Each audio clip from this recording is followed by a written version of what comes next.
मिलकर के आपके चैनल के माध्यम से आने वाले समय में लोगों को जागरूक करेंगे और उनको बोलेंगे ज्यादा से ज्यादा वैक्सीन लगाएं। कोई ये कब सर? मोह माया का जाल नहीं है, कोई नहीं, इसमें डायन का इसी प्रकोप पीरियड नहीं में है, जब ना ये कोई जागरूकता भूत फैलाई प्रेत जा भूत सकती सब थी कुछ और नहीं है। तमाम धार्मिक आयोजन हो सकते थे, उसी पीरियड में ये निकल के लोगों को समझा नहीं सकते थे? क्या धर्म के नाम पर बाजार एस्टेब्लिश करना ज्यादा जरूरी है या लोगों को दिशा दिखाना? अभी तक आपको मालूम है सर, मंदिर बंद है, मंदिर के बिना लोग कहां जाएंगे, कैसे एकत्रित भी नहीं कर पा रहे, किस माध्यम से कराएं? जिस माध्यम से शादी समारोह में पंडित पहुंच के शादियां करा लेते थे, उसी माध्यम से करा लें। अभी सर शादियां भी कैसे ऑनलाइन वो तो शादियां बैन करना पड़ा ना सर, अभी तक वो तो पाबंदी लगानी पड़ी, एक पंडित की व्यवस्था, क्योंकि पंडित जी मुहूर्त तो ढूंढ लेते थे। हाँ बिल्कुल, वो बात सही है आपकी, लेकिन सर ऐसा नहीं है कि धर्म के लोगों ने बहुत सारे हमारे, लेकिन सर जैसे रामदेव बाबा ने पहले से ही अपने, अब वो कह रहे हैं कि वैक्सीनेशन ले लगाए, ऐसे बड़े लोग जो भारत में जिनको लाखों लोग जिनके अनुयायी है, वो लोग यदि ऐसी आगे पे बात करते हैं तो उसको हम पूर्ण तरह से खंडन करते हैं। बिल्कुल बहिष्कार कीजिए, खंडन करने से क्या होगा, खारिज करने से क्या होगा? बहिष्कार कीजिए उन्हें, उस धार्मिक समाज का हिस्सा नहीं होना चाहिए जो लोगों को दिशा दिखाना चाहता है। मैसेज जाएगा लोगों के बीच में, लेकिन ये हिम्मत क्या धर्म दिखा पाएगा? इसे लेकर मुझे अपने डाउट्स हैं। एक बार फिर मैं डॉक्टर अनुजा आपके पास आ रहा हूं। डॉक्टर अनुजा, आप विश्वास मानिए समय समय पर अलग अलग अफवाहें रही, जैसा कि मैं आपसे पहले भी डिस्कस कर रहा था, चोटी कटवा ले लीजिए या बच्चा चोर ले लीजिए, इस हद तक दिमाग पर हावी हो गई कि एक रैशनल थिंकिंग खत्म हो गई। लेकिन अब मेरा सवाल यह है कि क्या अफवाहें मेल और फीमेल्स में डिफरेंशिएट करती हैं या डिफरेंट तरीके से उसको ग्रैस्प करते हैं मेल और फीमेल्स?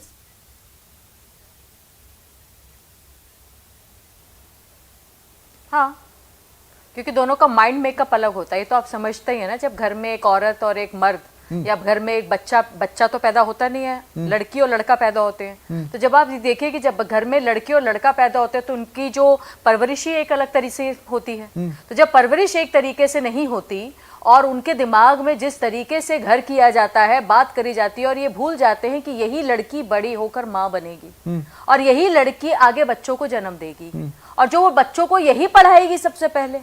तो जहां पर ये सोच ही इस तरीके की नहीं है, जो वो देखती है वो करती है, जो लड़का देखता है वो करता है। घर में जो बड़े बूढ़े हैं जिस तरीके से पूजा करेंगे, जिस तरीके से दवाइयों का सेवन करेंगे, जिस तरीके से खाने का सेवन करेंगे, जिस घर में बच्चों को पैर बड़े लोगों के पैरों को हाथ लगाना बहुत सी जगहों पर जो विजुअल्स या बाइट्स देखी होंगी न्यूज चैनल्स में, उसमें मैक्सिमम महिलाएं हैं या फिर वो युवा हैं जो कोरोना लेने को तैयार हैं पर वैक्सीन लगवाने को तैयार नहीं है। मेरा सवाल आपसे यह है कि क्या इन महिलाओं का वैक्सीन नहीं लेने का डिसीजन मेल ड्रिवन है?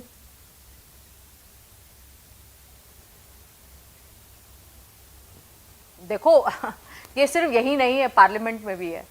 औरतों को इस पोजीशन पे रखा जाता है कि जो आदमी उसका परम पिता है और उसका परम क्या नाम है, उसका डोमिनेंट फिगर है, वही उसको देखेगा, वही बताएगा। वो ये भी बताएगा कि वोट किसको करना है, वो ये भी बताएगा कि घर में खाना किसमें है। ये वहां है जहां औरत सक्षम नहीं है, ये वहां है जहां औरत फाइनेंशियली स्ट्रांग नहीं है, ये वहां है जहां पर उसने अपने घर में पीछे से देखते आई है कि यहाँ पर दादी, नानी, मम्मी, बहन, मासी सब एक ही तरीके का रास्ता और एज अ विक्टिमाइजेशन जिसको हम कहते हैं। तो जहां पर एक तरीके की सोच चलती चली जाएगी, वही सोच आगे भी करी जाती, क्योंकि उनको ये बताया नहीं जाता कि तुम एक विक्टिम हो, उन्हें ये कहा जाता है ये प्रथा है और ये प्रथा ऐसे ही चलेगी। तो फिर इरेशनल माइंड को आप समझाएंगे कैसे? ये एक अहम सवाल हो जाता है, क्योंकि इस वक्त सबसे जरूरी है कि हम लोगों को वैक्सीनेशन के लिए तैयार कर पाए। एक बड़ी संख्या में ऐसा वर्ग है जो वैक्सीन ले नहीं रहा है। वीके त्यागी जी,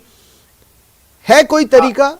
देखिए, मुझे लगता है कि ये कहीं ना कहीं इवन जब वैक्सीन बन गई थी उस टाइम पे भी बहुत सारे ऐसे नरेशन थे, वो ये गांव के लोगों में नहीं, वो बहुत पढ़े लिखे लिटरेट लोगों में थे, क्योंकि जैसे कि वैक्सीन में ये था कि एक स्टेप जो था वो स्किप किया गया था कि उस पर ह्यूमन ट्रायल नहीं हुआ था क्योंकि इमरजेंसी थी।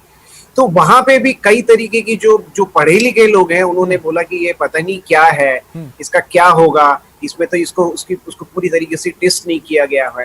तो अब ये जो मुद्दा था, इसमें मुझे लगता है कि गांव शहर की बात नहीं है, ये एक बेसिकली कहीं डिस्ट्रस्ट क्रिएट कर दिया। एक वो कहते हैं कि जो एक ऑलरेडी गैप था उसको और बढ़ा दिया, उसमें पढ़े लिखे लोगों का भी उतना ही योगदान है। उनका जो रीजनिंग थी वैक्सीन ना लगवाने की वो अलग, क्योंकि आप देखें कि सेकंड वेव में तब लोग भागे हैं, वैक्सीन पहले आ गई थी, उस वक्त लोग वैक्सीनेशन सेंटर पे नहीं गए, वो वैक्सीन जो है वो मतलब पड़ी रही या लोग नहीं आए, मोबिलाइज नहीं कर पाए। उसमें यही कहानियां चल रही थी, अरे ये पता नहीं कैसी वैक्सीन है।